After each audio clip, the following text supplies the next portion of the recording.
अयोध्या में मर्यादा पुरुषोत्तम भगवान श्री राम का भव्य राम मंदिर बन रहा है, दिव्य राम मंदिर बन रहा है। मंदिर मजबूत बने, 1000 साल तक सुरक्षित रहे, उसके लिए देश के तमाम आईटी सेक्टर के इंजीनियर काम करने के लिए अयोध्या पहुंच रहे हैं।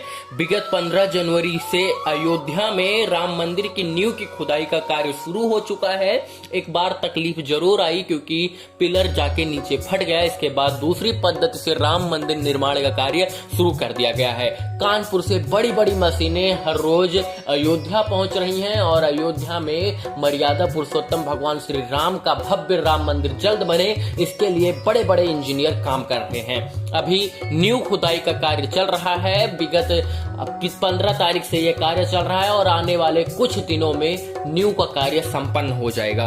अभी बड़ी बड़ी मशीनें राम मंदिर निर्माण के लिए पिलर और खंभों का कार्य करने के लिए पहुंच रही हैं। नींव खुदाई के कार्य प्रारंभ हो चुका है।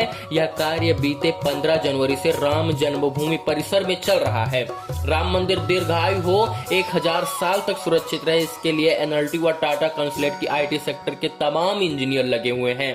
जमीन के नीचे खंभों की पाइलिंग कर उस मंदिर निर्माण करने की तकनीक जो फेल हो गई थी, अब उसे दोबारा स्टोन के माध्यम से, पुरानी पद्धति के माध्यम से लगभग 50 फुट गहरे के अंदर खोदे गड्ढे में नींव डाले जा रहे हैं। जो स्टोन आ रहे हैं वो मिर्जापुर से आ रहे हैं, जिसके ऊपर मंदिर निर्माण का कार्य प्रारंभ होगा। जिस प्रकार से कार्य तेजी से चल रहा है उसको देखते हुए हम ये आसानी से कहते हैं कि राम मंदिर का कार्य बहुत जल्द संपन्न हो जाएगा, लेकिन इसमें समय लगेगा क्योंकि राम मंदिर भव्य बनेगा, दिव्य बनेगा और विश्व का एक ऐसा मंदिर बनेगा जो पूरे विश्व में नहीं होगा। इसीलिए इस मंदिर को पूर्णतया और पूर्ण रूप से बनने में बहुत सारा समय लग सकता है। उत्तर प्रदेश के अयोध्या में राम मंदिर निर्माण का जो नक्शा था वो पास हो गया है और कार्य में अब तेजी है। इसके तहत सबसे पहले बुनियादी आधारभूत जो पिलर है उसको तैयार किया जा रहा है। इसके लिए 1200 स्थानों पर 35 मीटर यानी 200 मीटर गहराई तक पाइलिंग की जाएगी और जिस प्रकार नदी में निर्माण के लिए कुएं की तरह होल बनाए जाते हैं, उसी तरह होल बनाकर उसमें खास तौर पर चयन की जाएगी, कंक्रीट भरा जाएगा और उसे बुनियादी स्ट्रक्चर पर खड़ा किया जाएगा।